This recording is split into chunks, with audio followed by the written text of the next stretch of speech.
Welcome to an audio version of an original article by Kathi Kresol, operator of Haunted Rockford Paranormal Events, Rockford, Illinois.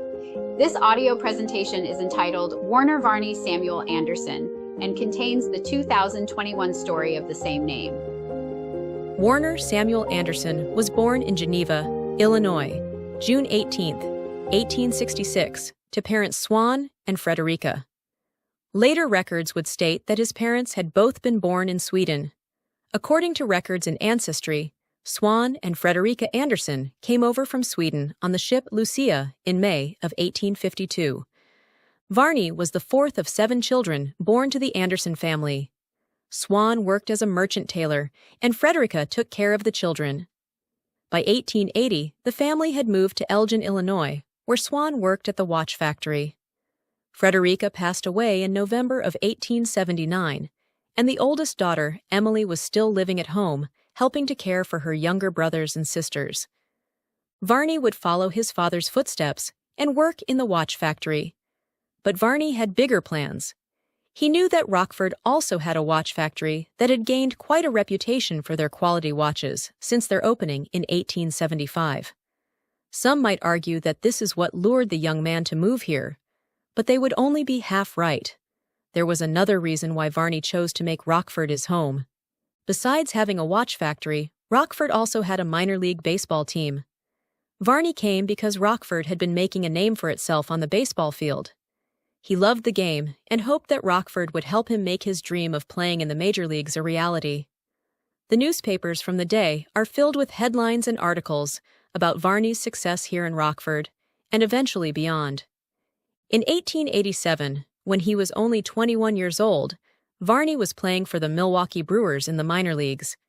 He played for 2 different teams during the 1888 season, the Minneapolis Millers and the Apostles in St. Paul. In 1889, Varney's dream finally came true when he was chosen to be a player for the major leagues.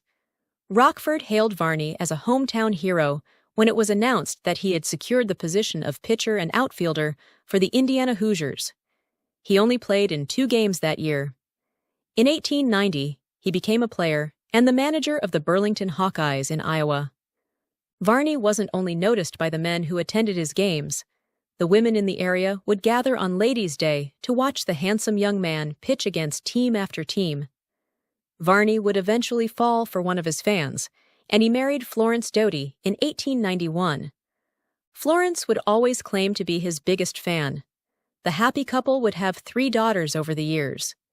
Varney would travel during the season, and Florence and the rest of Rockford always made a big deal of welcoming him home again when the season ended. Varney was hailed as a great team manager and continued to climb the ladder of success. In 1895, Varney was invited to join the Washington Senators. He must have felt like all of his hard work paid off during his time with the Washington team. The local newspapers were not the only ones talking about Varney's skills on the baseball field. He was mentioned in the 1894 issue of Sporting Life. Varney Anderson, surprised by his wonderful work in the box against them. His main strength appeared to be in his deceptive drop, which he has completely under his control. Varney continued to play for the Washington Senators, and 1895 was his best year. Varney had achieved his lifelong goal of playing in the major leagues, but he also knew that he was getting older.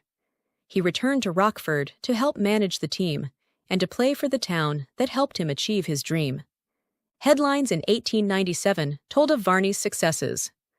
One from August 23, 1897 claimed, "Varney Anderson contributed to the most sensational finish ever seen in Rockford." Varney and his wife Florence raised their 3 girls in their little house on South Main Street here in Rockford. Varney wanted to give back to the community that had given him so much. He became a Freemason and joined the E.F. Ellis Masonic Lodge. Varney was as successful as a Freemason as he was on the field.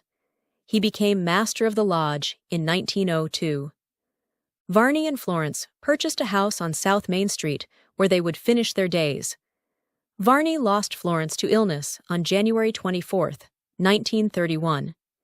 He laid her to rest in Willwood Burial Park. He would join her there after his death on November 5, 1941.